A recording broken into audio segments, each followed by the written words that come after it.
যতদূর চোখ যায় হলুদের সমারোহ, যেন গায়ে হলুদের সাজে সেজেছে জয়পুরহাটের বিভিন্ন উপজেলা। জয়পুরহাট সদর উপজেলার পুরানাপই, তাজপুর, শালগ্রাম সহ আশপাশের এলাকায় ফসলের মাঠগুলো ঢেকেছে হলুদের চাদরে। সরিষা গাছে গাছে হলুদ ফুল, আর সেই ফুলে মৌ মৌ গন্ধ। মৌমাছি তার গুনগুন শব্দে মধু আহরণে ব্যস্ত।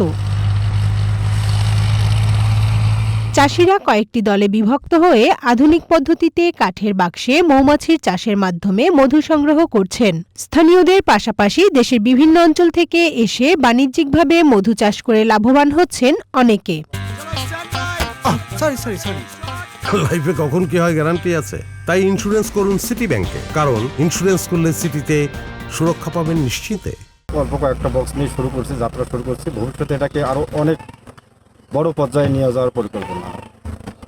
সব কিছু মিলে যদি ওয়েদার ভালো থাকে সেক্ষেত্রে আর কি মধু আহরণটা ভালো হয়। হাতের স্পর্শ ছাড়াই আমরা মধুটাকে সংগ্রহ করতে পারতেছি এবং মানুষের কাছে যে পৌঁছে দিতে পারতেছি। চাষিরা জানান, এক একটি কাঠের বাক্স থেকে সপ্তাহে 4 থেকে 4.5 কেজি মধু উৎপাদন করা হয়, যা স্থানীয় ক্রেতাদের কাছে 400 থেকে 500 টাকা পর্যন্ত বিক্রি হচ্ছে।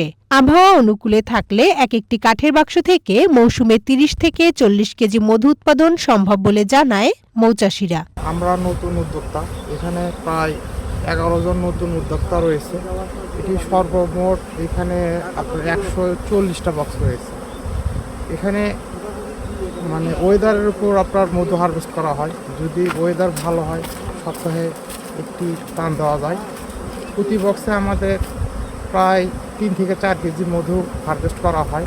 এখানে আসলে অথেন্টিক মধুটা পাওয়া যায়, কম রেটে অথেন্টিক মধুটা পাওয়া যায়, যেটা আমরা বাজারে পাই না। এখানে আসলে আমরা চোখের সামনে দেখে হারভেস্ট করে নিতে পারি মধুটা। সরিষা ক্ষেতের পাশে মৌচাষের বাক্স স্থাপন করায় একদিকে মৌচাষিরা মধু আহরণ করে লাভবান হচ্ছে, অন্যদিকে সরিষা চাষিরাও লাভবান হতে পারছে বলে জানিয়েছে জেলা কৃষি বিভাগ। ইতিমধ্যে আমরা আপনারা জানবেন যে আমরা কিছু মৌ বক্স স্থাপন করছি, কারণ সরিষার পরাগায়নের জন্য মৌমাছি খুব গুরুত্বপূর্ণ ভূমিকা পালন করে।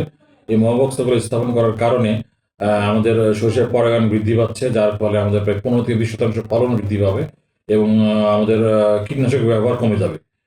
সব কিছু মিলে আমাদের প্রায় 2000 মৌ বক্স স্থাপন হয়েছে।